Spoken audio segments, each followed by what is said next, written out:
¿Alguna vez tú te has preguntado cómo será nuestra adoración en el cielo? Cuando estemos en cuerpos glorificados, cuando podamos contemplar su gloria sin pecado, sin distracciones. ¿Cómo será nuestra adoración en el cielo? Bueno, en el libro de Apocalipsis, y de manera particular los capítulos 4, 5, 11, 19, Juan nos presenta varias escenas de la adoración en el cielo. Y vemos que será una adoración exuberante, gozosa, reverente, todo eso a la vez. Pero vemos también que el foco de la adoración en el cielo es Cristo. Él será el centro de atención y nadie más. Constantemente se dice en el libro de Apocalipsis que los creyentes y los ángeles en el cielo cantaban a gran voz. De paso, hermanos, me gozaba hoy escuchándolos a ustedes cantar a gran voz al que está sentado en el trono y al Cordero. Y lo bueno es, como vamos a tener cuerpos glorificados, nadie se va a poner ronco. Podremos cantar a todo pulmón, y sobre todas las cosas podremos cantar con todo el corazón a nuestro Salvador. Cristo es el centro de la adoración en el cielo. Nadie llamará tanto nuestra atención como para opacar la gloria del Cordero, ni las calles de oro, ni las puertas de perla, ni el mar de cristal. Cristo será el centro de nuestra atención por toda la eternidad. Nunca nos cansaremos de admirarle, nunca nos cansaremos de seguir creciendo en nuestro conocimiento de Él, nunca nos cansaremos de servirle y de alabarle y de adorarle mientras estemos envueltos en un montón de cosas. Porque en el cielo vamos a hacer un montón de cosas. Decía un pastor irlandés llamado Ted Donnelly, uno de mis predicadores favoritos, y él decía que cuando él era niño, él no quería ir al cielo, porque se imaginaba el cielo como un culto de adoración interminable, en el que vamos a estar quietecitos por los siglos de los siglos. No, el cielo es un lugar muy variado.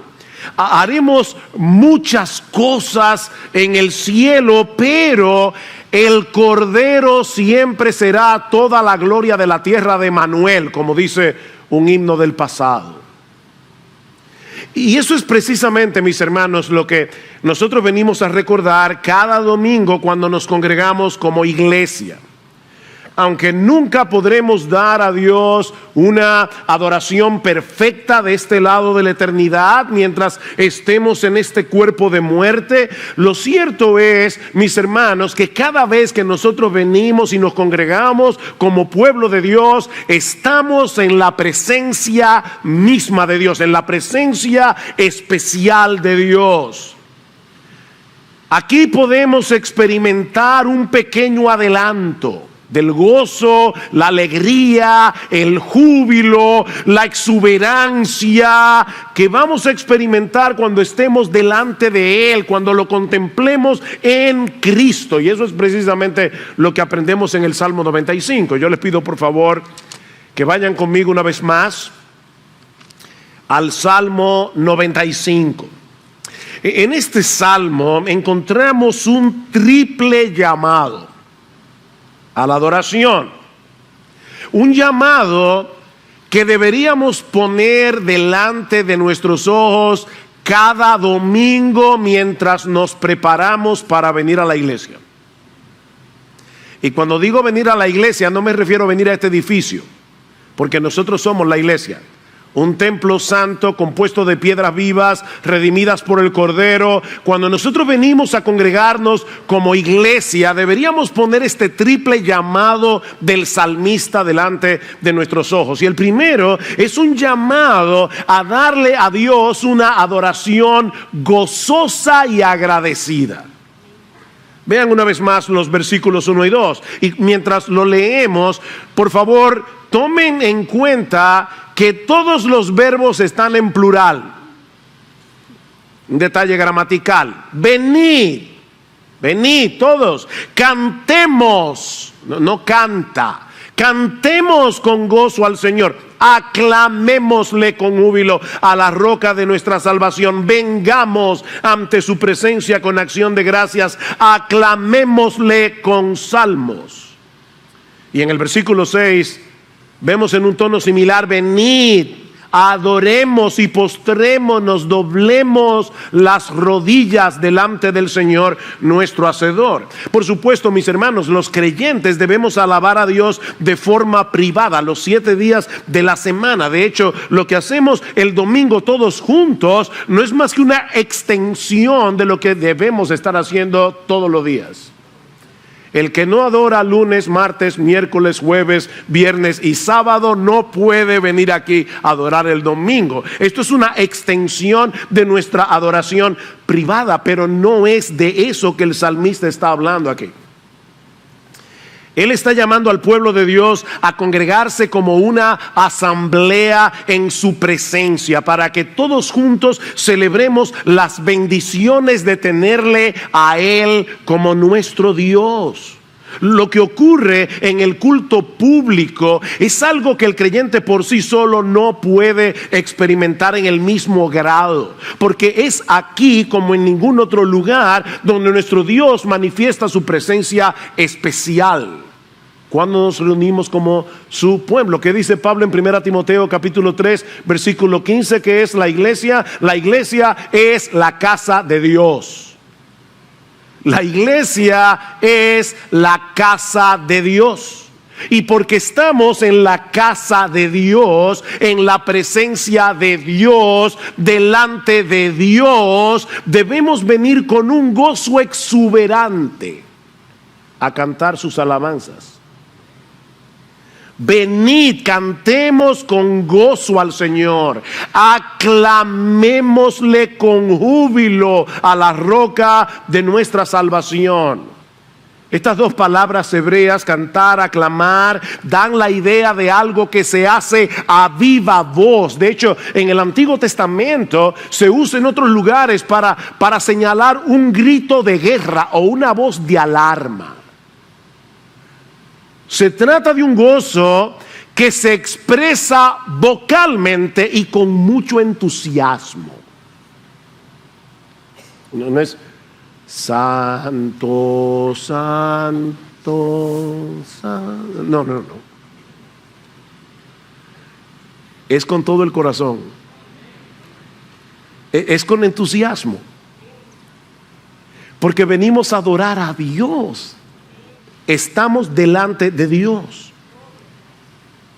y debemos aclamarle con júbilo, dice el salmista. Ahora, hermanos, eso no quiere decir que debamos darle a Dios una alabanza caótica, desordenada. No. El apóstol Pablo dice en 1 Corintios capítulo 14 que nuestro Dios es un Dios de confusión, que no es un Dios de confusión, y que debemos adorarle como decentemente y con orden. No es una adoración caótica para que sea jubilosa. Pero aún así, mis hermanos, el canto del que se habla en el Salmo 95 es el de una persona que está energizada, movida por un profundo gozo.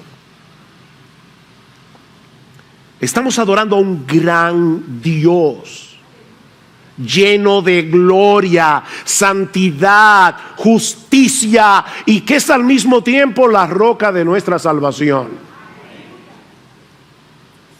El Dios de toda justicia y santidad nos escogió para salvarnos al precio de la vida de su Hijo. Sin nosotros merecerlo, Él nos incluyó en su plan de salvación con nombre y apellido.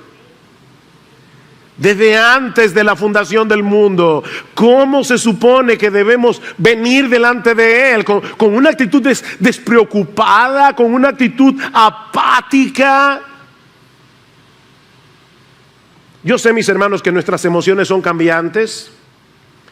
Yo sé que aún los domingos nosotros podemos estar atravesando circunstancias difíciles que tienden a desanimar el corazón. Pero mis hermanos, nuestro Dios sigue siendo glorioso y su salvación no ha dejado de ser sorprendente, aunque la tristeza y el dolor estén merodeando. Debemos venir con gratitud, dice el salmista en el versículo 2. Vengamos ante su presencia con acción de gracias. Y eso no depende de las circunstancias, eso depende de lo que Él ha hecho a nuestro favor en Cristo. ¿Sabes cuáles son los dos enemigos mortales de este tipo de adoración? El orgullo y la falta de reflexión. El orgullo y la falta de reflexión. El orgullo porque nos lleva a dar por sentado todo lo que Dios nos ha dado en Cristo, como si fuéramos merecedores de su favor. Y la falta de reflexión porque no nos permite apreciar quién Él es, ni todo lo que Él ha dado en Cristo a su pueblo de pura gracia. Mis hermanos, sin reflexión no hay adoración. Se puede generar algarabía de una forma artificial. De hecho, yo creo que muchas iglesias lo hacen. Es una especie de manipulación.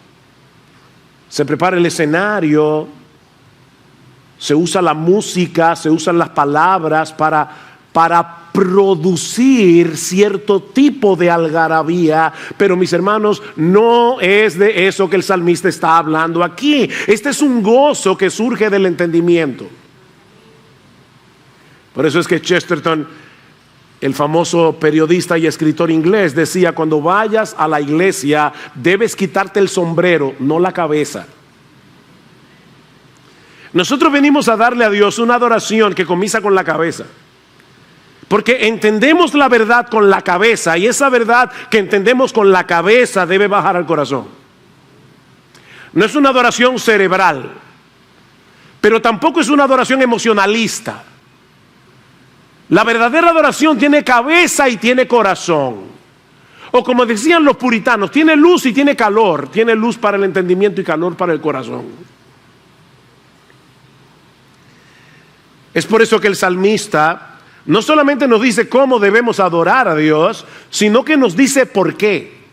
¿Por qué? Para iluminar el entendimiento. Versículo 3. Porque Dios grande es el Señor y Rey grande sobre todos los dioses. Nuestro Dios no tiene rival. Él es inmensamente superior a todos los ídolos que los hombres adoran, porque Él es el creador, Él es el sustentador de todo. No existe nada ni nadie que pueda compararse con nuestro Dios. Versículo 4, en cuya mano están las profundidades de la tierra, suyos son también las cumbres de los montes, suyo es el mar, pues Él lo hizo, y sus manos formaron la tierra firme. Nosotros fuimos salvados por Él. Y ¿sabes qué, mi amigo? Si tú estás aquí en esta mañana, nosotros estamos parados en la tierra de Dios. Y mira lo que pasó en Turquía. Si Dios quisiera, ahora mismo esta nación se desvanecería.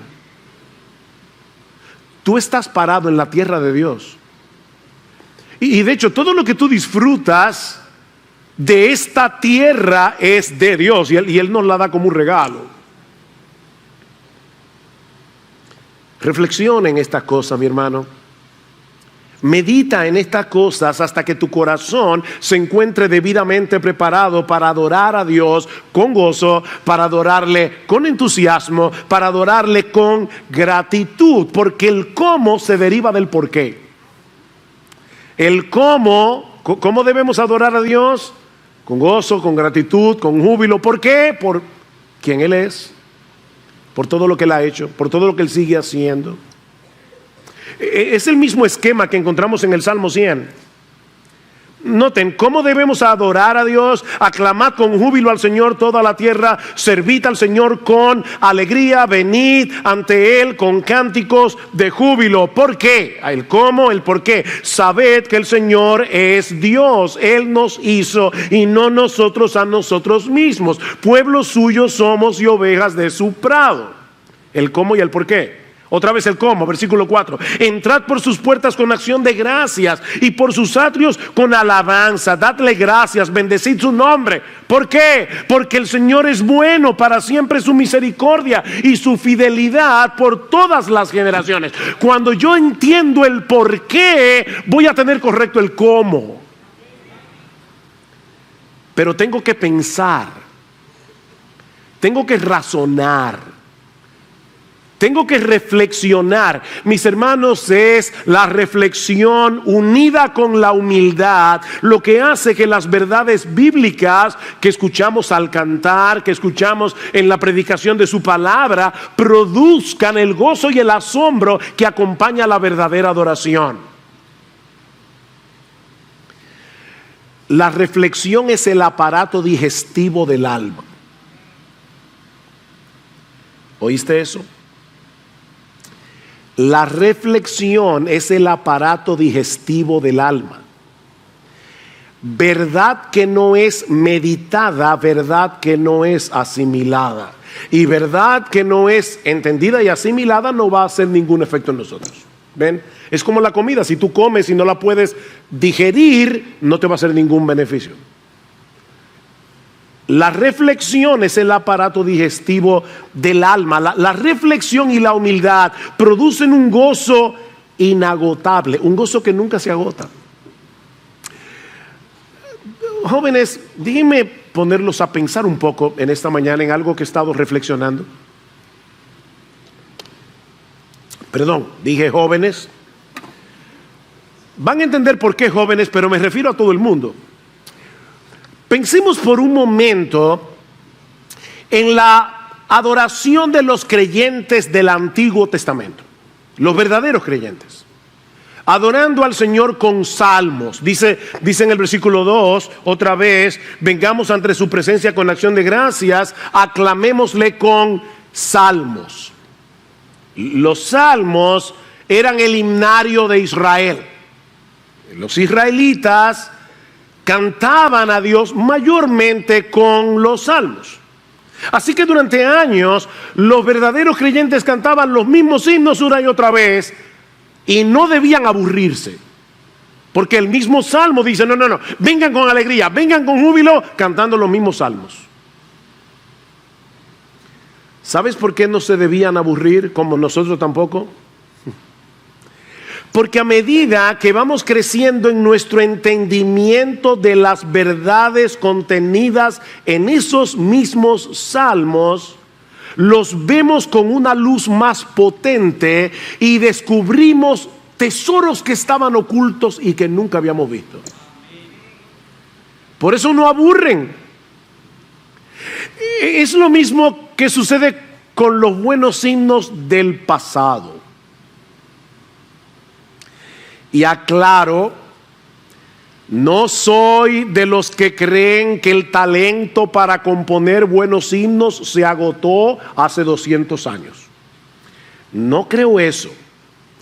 Ahora, cuando yo hablo de un buen himno, sea del pasado o del presente, me refiero a un himno que es bueno en teología, es bueno en su calidad poética, es bueno en su calidad musical y es cantable en la iglesia.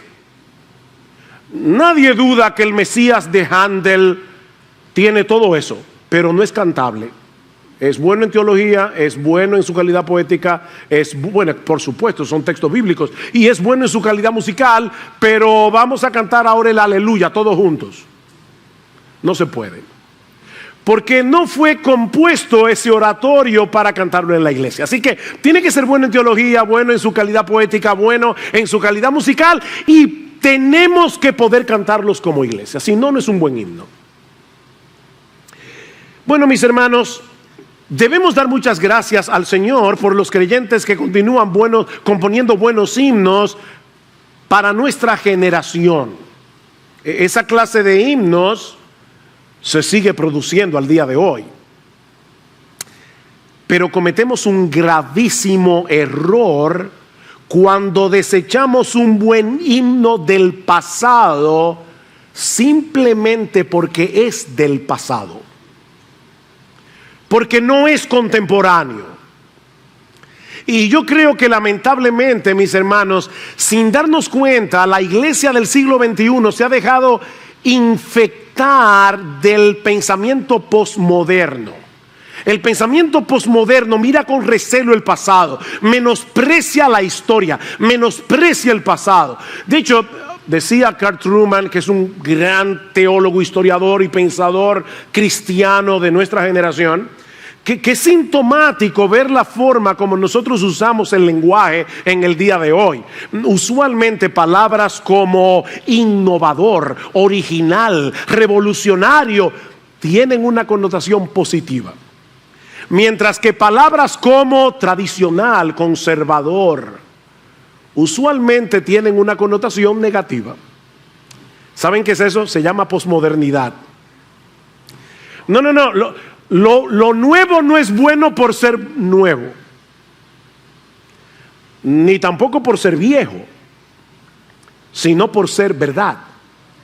Un himno no es bueno porque es antiguo, pero tampoco lo es porque sea contemporáneo. Los buenos himnos no aburren, mis amados hermanos, mis queridos jóvenes. Los buenos himnos no aburren para el que los razona. ¿Por qué? Porque las verdades que expresan siguen siendo verdad y seguirán siendo verdad con el paso del tiempo, y a medida que crecemos espiritualmente lo vemos con otra luz. Yo no me canso de cantar Sublime Gracia de John Newton, y cuando me muera, por favor, cántemelo en el funeral. Ahora, Sublime Gracia, cuando tú lo escuchas la primera vez, tú crees que lo entiendes. La segunda vez entiendes un poco mejor. Ya por ahí, cuando lo has cantado como 150 veces, lo entiendes un poco mejor. Por eso no aburre. No puede aburrir, porque la buena teología no aburre. Es como la lectura de la Biblia. Se supone que nosotros debemos leer toda la Biblia de pi a pa. Bueno, ya la leí, ¿qué hago ahora? ¿Te damos el Corán o qué hacemos? Vuélvela a leer y vuélvela a leer y vuélvela a leer. La misma Biblia, los mismos pasajes, los mismos textos, las mismas historias. ¿Sabes por qué? Yo tengo 45 años, 46, leyendo la Biblia todos los días. Todos los días. Y es un pozo sin fondo. Y nunca me deja de sorprender las verdades que descubro en la Biblia. La Biblia tiene un montón de conexiones que son impresionantes. No aburre la Biblia, no debería. Aburre para el que no la entiende. Aburre para el que no la entiende. Así que si tú continúas creciendo en tu conocimiento del Dios Trino que se revela en la Biblia, en tu entendimiento del Evangelio, en tu entendimiento de las promesas de Dios, en tu entendimiento de las implicaciones de la obra de Cristo en la cruz, tú vas a seguir descubriendo nuevos tesoros que nunca antes habías visto, o te impactarán lo que ya tú conoces de una forma diferente. Y eso será hasta el día de tu muerte.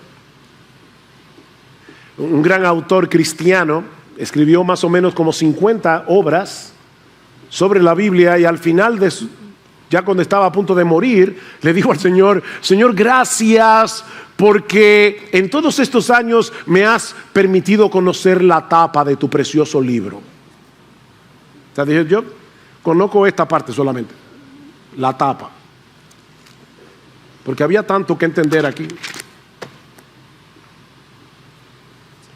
Debemos venir a la casa de Dios con la disposición de alabarle con gozo, con alegría, con entusiasmo. Ese es el llamado de los versículos 1 al 5. Pero el salmista nos llama también a adorar a Dios con reverencia. Con reverencia, versículo 6. Venid, adoremos y postrémonos, doblemos la rodilla ante el Señor nuestro Hacedor, porque Él es nuestro Dios y nosotros el pueblo de su prado y las ovejas de su mano. Estas tres palabras que usa el salmista aquí dan la idea de postrarse en reconocimiento de la superioridad, grandeza, majestad infinita de nuestro Dios. Y ese es el corazón de la verdadera adoración. El reconocimiento de su grandeza, el reconocimiento de su gloria en contraste con nuestra pequeñez. Nosotros somos minúsculos, Él es inmensamente grande. Sí, debemos venir delante de Dios con gozo, debemos venir con entusiasmo, pero siempre recordando delante de quién estamos. Él es el eterno, el que existe por sí mismo, el todopoderoso, el que todo lo sabe, cuya presencia se encuentra en todo lugar a la vez. ¿Oyeron eso, niños? No es que Dios es tan grande, grandote que ocupa todo el espacio. No. Es que todo Él está en todo lugar al mismo tiempo. Él es omnipresente.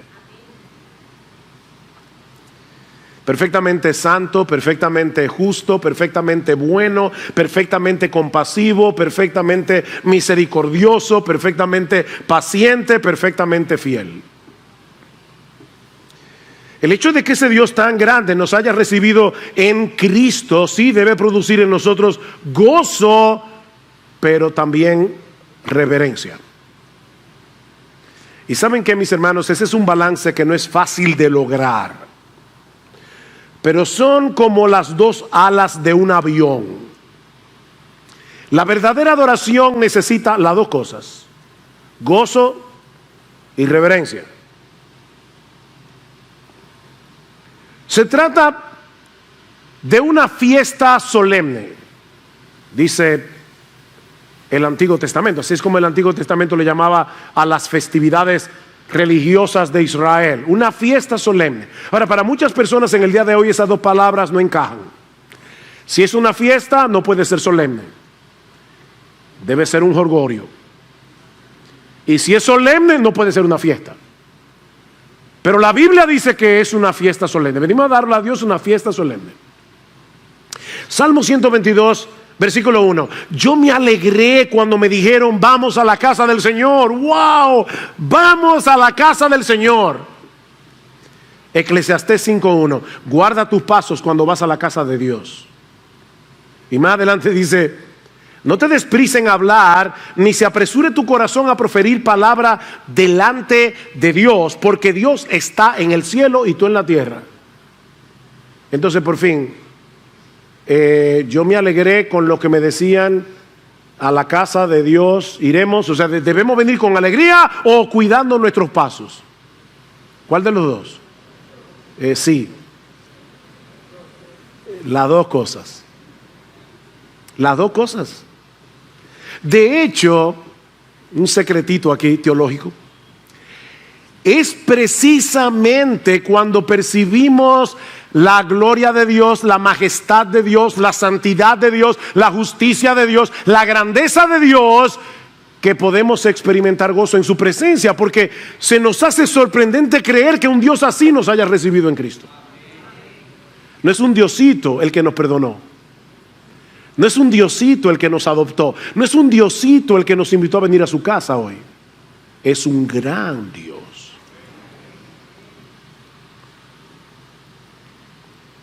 Ese gran Dios no solamente es el creador de los cielos y de la tierra, sino que Él ha condescendido con nosotros y nos ha tomado como pueblo suyo. Versículo 7, porque Él es nuestro Dios y nosotros el pueblo de su prado y las ovejas de su mano. Qué ternura. La relación de un pastor con sus ovejas es muy cercana y muy tierna. Este jueves en nuestro grupo pequeño estábamos hablando del amor de Dios y estamos hablando de qué están compuestos los pensamientos. ¿Alguna vez has pensado en eso?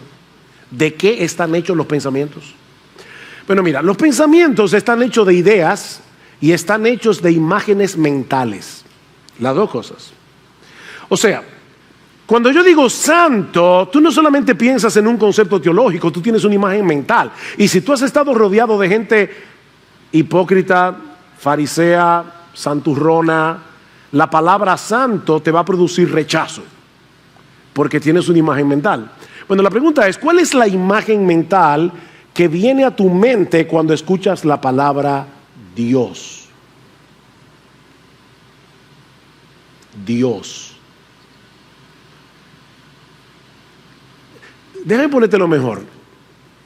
¿Cuál es la imagen mental que viene a tu mente cuando escuchas la palabra Dios? Y estoy hablando aquí a los creyentes, sobre todo cuando tú acabas de pecar contra Él. ¿Cuál es la imagen mental? ¿La de un papá que viene encima de ti con una correa? ¿O la imagen mental es la de un padre amante que te dice, ven hijo mío, arrepiéntete y yo te voy a recibir y a perdonar otra vez? Porque esa imagen mental es lo que va a producir acercamiento a Dios o alejamiento de Dios.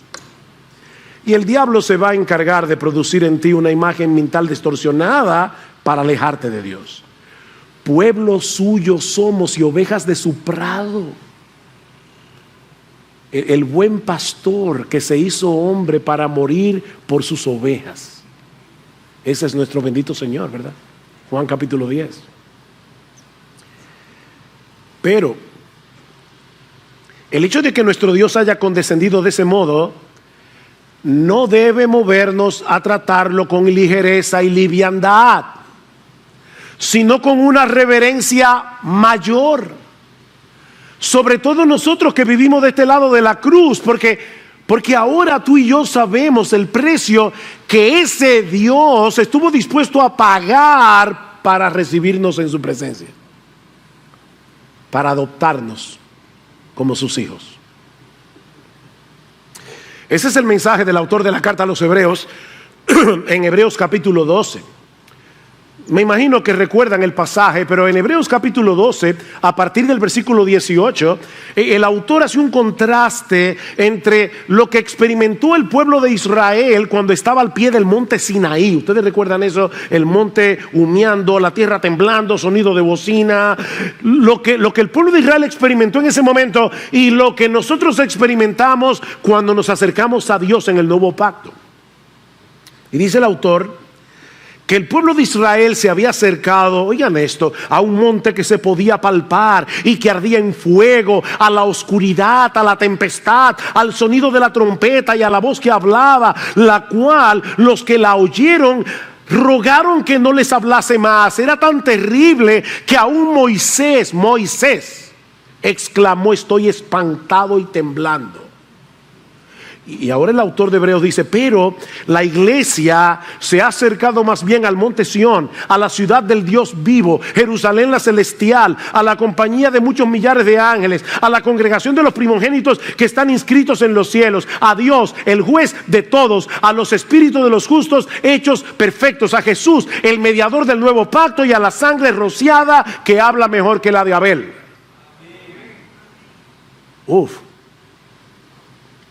En otras palabras, lo que los judíos experimentaron al pie del Sinaí no era más que una sombra de la realidad que nosotros experimentamos hoy. Ellos adoraron en la sombra, nosotros adoramos en luz. Mis hermanos, esa realidad que nos acercamos cada domingo en nuestros cultos de adoraciones, ese Dios lleno de gloria, de poder, de majestad, es el que nos ha convocado a venir a congregarnos hoy, a adorarle en su presencia. ¿Con qué expectativa debemos venir a encontrarnos con Él? Bueno, con mucho gozo, porque venimos a encontrarnos con ese buen pastor que dio su vida por nosotros y cuya sangre habla mejor que la de Abel. La sangre de Abel clamaba por justicia. La de Cristo provee perdón y justificación. Definitivamente esa sangre habla mejor que la de Abel. Pero al mismo tiempo debemos venir con una actitud reverente, porque ese mismo Dios sigue siendo tan excelso como siempre ha sido. Su paternidad en Cristo no lo hace menos glorioso ni menos majestuoso. ¿Qué dice el Salmo 100? Sabed que Él, el Señor, es Dios. Nosotros sabemos eso. En otras palabras, considera con cuidado con quién tú vienes a encontrarte en este lugar. ¿Con quién? Padres, concienticen a sus hijos de eso. Sí, niños, sabemos que es bueno venir a la iglesia y encontrarse con los amiguitos, pero tú no viniste hoy aquí a encontrarte primariamente con tus amiguitos. Tú viniste a encontrarte con Dios. Con Dios. Mis hermanos, recibir esa invitación del cielo debería dejarnos mudos de asombro.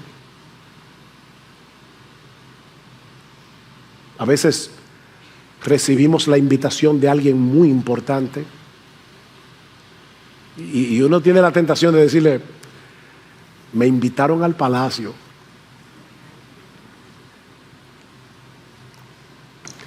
Mira, déjame decirte algo. Te invitaron al palacio. ¡Wow! ¡Qué bien! Este palacio es infinitamente superior. Te invitaron al palacio a encontrarte con el Rey de Reyes y el Señor de Señores. Ahora, hermanos, ustedes se dan cuenta que no es cualquier cosa ser invitado por ese rey. ¿Te das cuenta de lo grave que es faltar a esta reunión o llegar tarde sin una causa que lo justifique? Mira, por favor, detente por un momento y piensa y pregúntate: ¿soy yo uno de esos que regularmente llega tarde al culto de adoración? Porque eso no es una falta cualquiera. No es una falta cualquiera dejar de venir al culto. Hay causas que lo justifican. Estamos hablando de faltar porque no quisiste venir. De hecho, si no pudiste venir y eso no te causa una profunda tristeza en tu corazón, tú deberías examinarte, porque hay algo que no está bien. Porque no es poca cosa menospreciar esta invitación. De hecho, llegar tarde a la iglesia o no venir sin una causa que lo justifique es un síntoma peligroso. Es un síntoma peligroso. Y eso es precisamente lo que vemos en la última estrofa del Salmo. Ya hemos visto un llamado a la adoración gozosa y agradecida. Hemos visto un llamado a la adoración reverente. Veamos ahora un llamado a la adoración obediente. Un llamado a la adoración obediente. Versículo 7b. Si oís hoy su voz, no endurezcáis vuestro corazón como en Meriba, como en el día de Masá, en el desierto, cuando vuestros padres me tentaron, me probaron, aunque habían visto mi obra. Por 40 años me repugnó aquella generación y dije: es un pueblo que se desvía en su corazón y no conocen mis caminos. ¿Ven el contraste? Porque no conocen mis caminos, se está desviando, se desvían en su corazón. Por lo tanto juré en mi ira, ciertamente no entrarán en mi reposo. Esta estrofa parece anticlimática, ¿no es así? El salmista viene hablando en un tono jubiloso: venid, alegrémonos, gocémonos, aclamemos con júbilo. Si oyen hoy su voz, no endurezcan su corazón. Y tomen en cuenta, hermanos, que esta es una advertencia de Dios mismo. Es Dios el que está hablando aquí. Noten en el versículo 9: cuando vuestros padres me tentaron, me probaron, aunque habían visto mi obra, yo juré, no entrarán en mi reposo. Es Dios el que está diciendo a través de David: si oyes hoy su voz, no endurezcas su corazón, tu corazón. Es Dios el que nos convoca a venir a encontrarnos con Él. Es Dios el que nos advierte que no debemos menospreciar su palabra. Y ahora escuchen: viniendo con un corazón quejoso.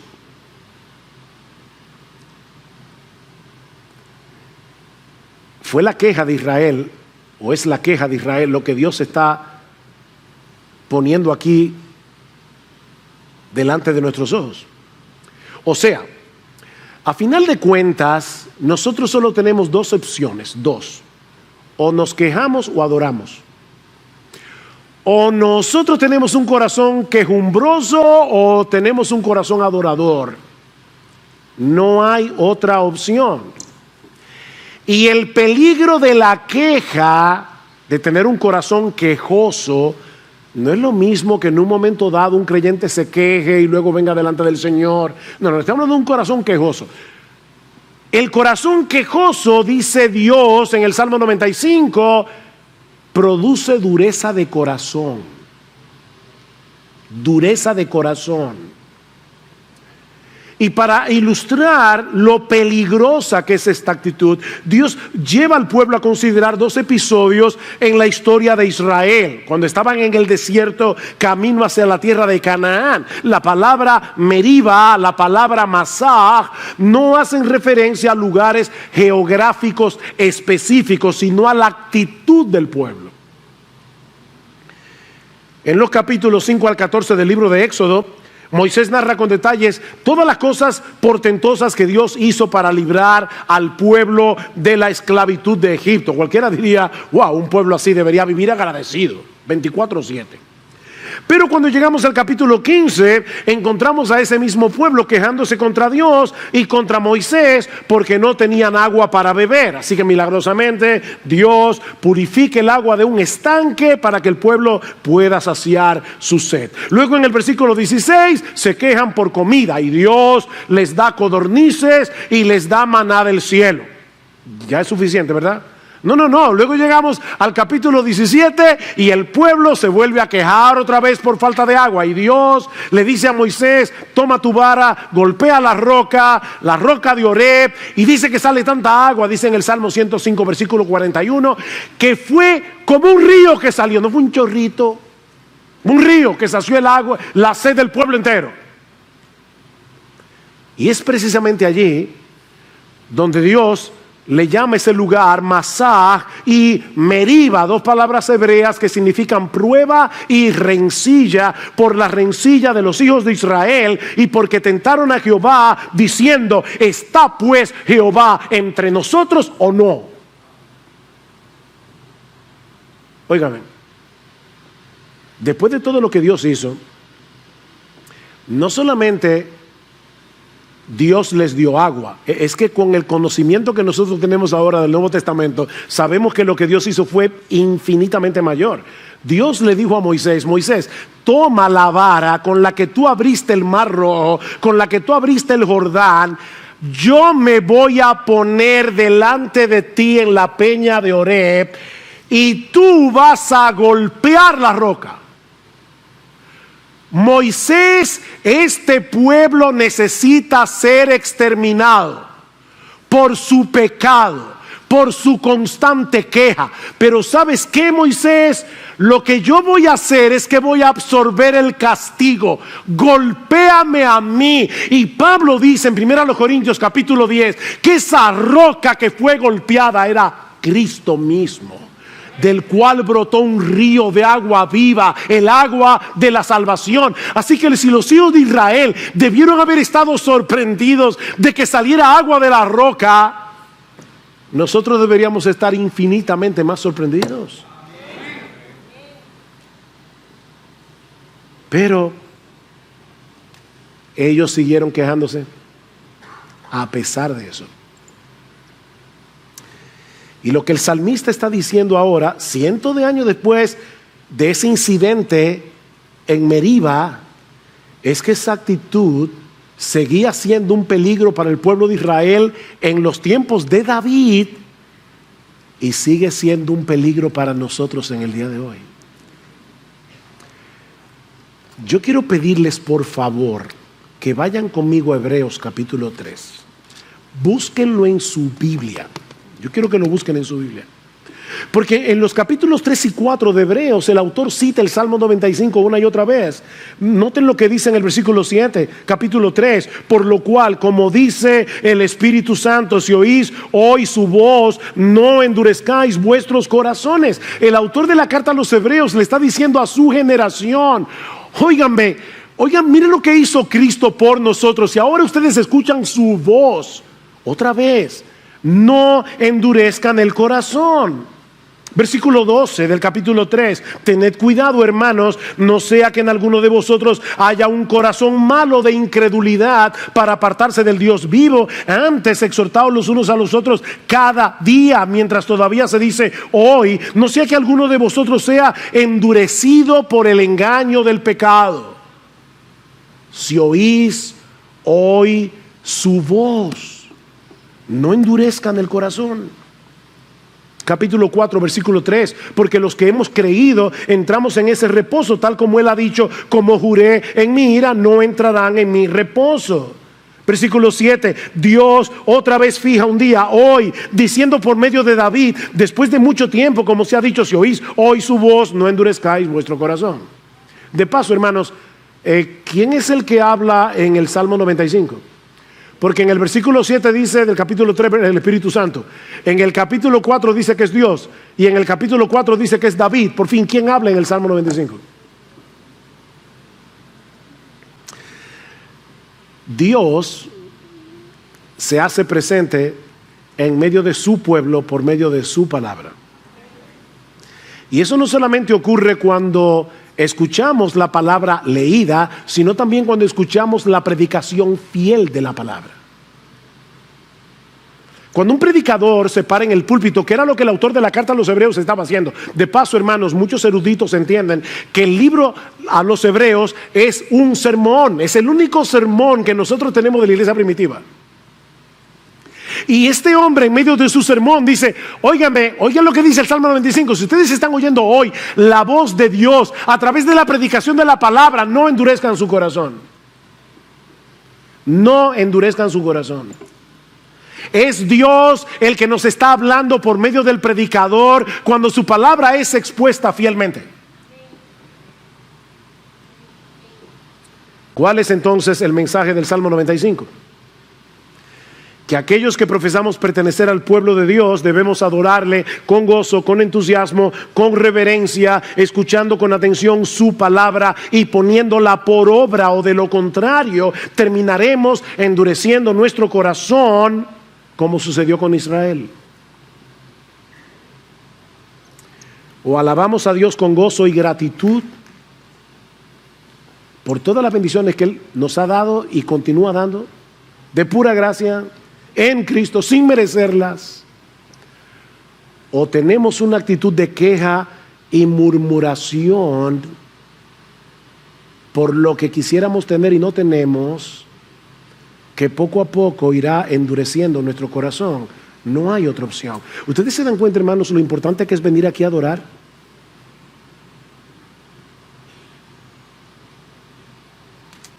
Todo creyente tiene una lucha contra el descontento. Todo creyente. Como luchamos con cualquier otro pecado, pero hermanos, la queja constante en el corazón puede estar indicando la ausencia de verdadera fe. ¿Qué dice el capítulo 4 de Hebreos? Por tanto, temamos, no sea que permaneciendo aún la promesa de entrar en su reposo, alguno de vosotros parezca no haberlo alcanzado, porque en verdad a nosotros se nos ha anunciado la buena nueva. Ven, la predicación otra vez, la buena nueva como también a ellos, pero la palabra que ellos oyeron no les aprovechó, por no ir acompañada por la fe en los que la oyeron. Cuando tú vienes a la iglesia el domingo y estás escuchando a un predicador exponer lo que dice la palabra de Dios, ¿tienes suficiente fe como para creer que Dios te está hablando a ti? A ti, a ti, a ti, a ti, a ti, a ti.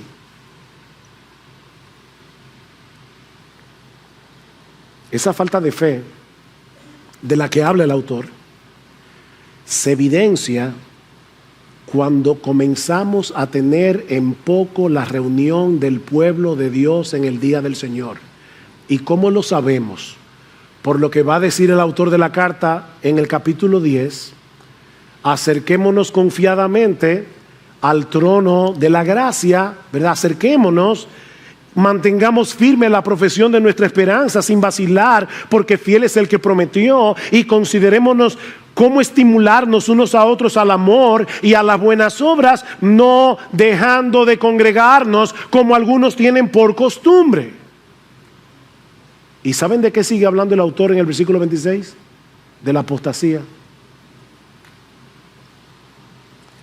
La primera manifestación pública de que una persona está apostatando de la fe es cuando comienza a tener en poco esta invitación del Dios del cielo.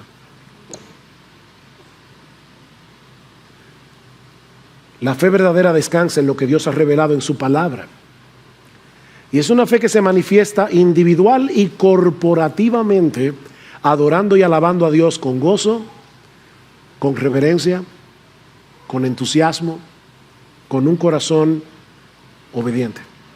Y yo te pregunto, mi hermano, mi hermana, ¿reflejas tu fe y agradecimiento a Dios por todo lo que Él te ha dado sin merecerlo, adorándolo con gozo, con alegría, durante la semana y los domingos como iglesia? ¿O reflejas más bien incredulidad a través de tus quejas y de tus murmuraciones frecuentes? Cada día es el hoy del que habla el salmista. Es hoy, hoy. Un hoy en el que debemos continuar alabando, agradeciendo, obedeciendo, o de lo contrario nuestro corazón se irá alejando y endureciéndose. Si oyeres hoy su voz. Mi hermano, medita en estas verdades, reflexiona en esta cosa. De paso, al final del culto tocamos una pieza instrumental. No te pares corriendo. Esa pieza se toca precisamente para que nos quedemos aquí tranquilos, rumiando la palabra que hemos oído. No salgas corriendo, que no hay un incendio. Recuerda que la reflexión es el aparato digestivo del alma.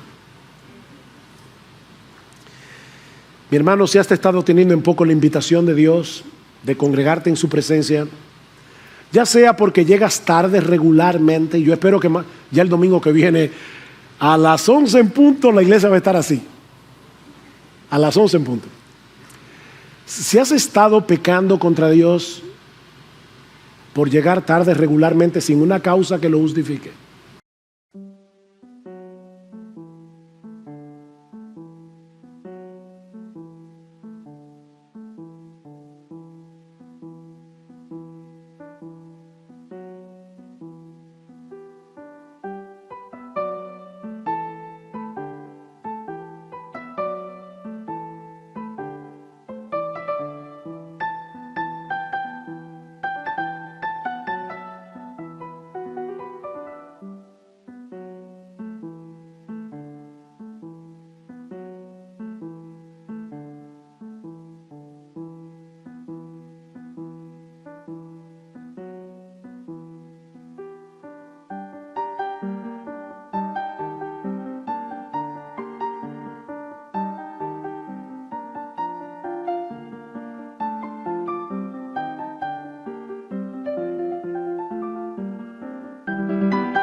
o por faltar a esta invitación del Dios del cielo, o porque vienes sin un corazón preparado para adorarle con gozo, con reverencia, con un anhelo sincero de poner por obra su palabra. Aprovecha este momento y pídele perdón al Señor. Arrepiéntete, mi hermano, ahora mismo. Porque la sangre de Cristo que Él derramó en la cruz, gracias al Señor, sigue disponible para nosotros en el día de hoy. Y esa sangre nos limpia de todo pecado. No te quedes postrado, aplastado por el peso de la culpa. No, ven, acércate al Señor y pídele perdón. Que si confesamos nuestros pecados, Él es fiel y justo para perdonar nuestros pecados y para limpiarnos de toda maldad. Pídele al Señor que te perdone, pero pídele también que te concedan otra vez experimentar el gozo de tu salvación en Cristo. Pero este salmo lleva implícita una invitación más universal. Y termino. Si escuchas hoy su voz, no endurezcas tu corazón. Mi amigo, si aún tú no has venido a Cristo en arrepentimiento y fe, no tomes en poco la palabra de Dios en esta mañana, que te invita a venir y reconocer que solo Él es Dios. Él ha provisto salvación en Cristo para todo aquel que cree, todo aquel que cree. Él promete perdonar todos tus pecados y concederte de pura gracia el don de la vida eterna si pones toda tu confianza en la obra de su Hijo que murió en la cruz para salvar a pecadores. Mi amigo, la puerta de la salvación sigue abierta de par en par para ti. Ven a Cristo ahora. Arregla tus cuentas con el Señor. Pídele que cambie tu corazón de piedra en un corazón de carne, que perdone tus pecados. Oh, mi amigo, por amor a tu alma inmortal, no desprecies la invitación de gracia que el Dios del cielo te está extendiendo hoy.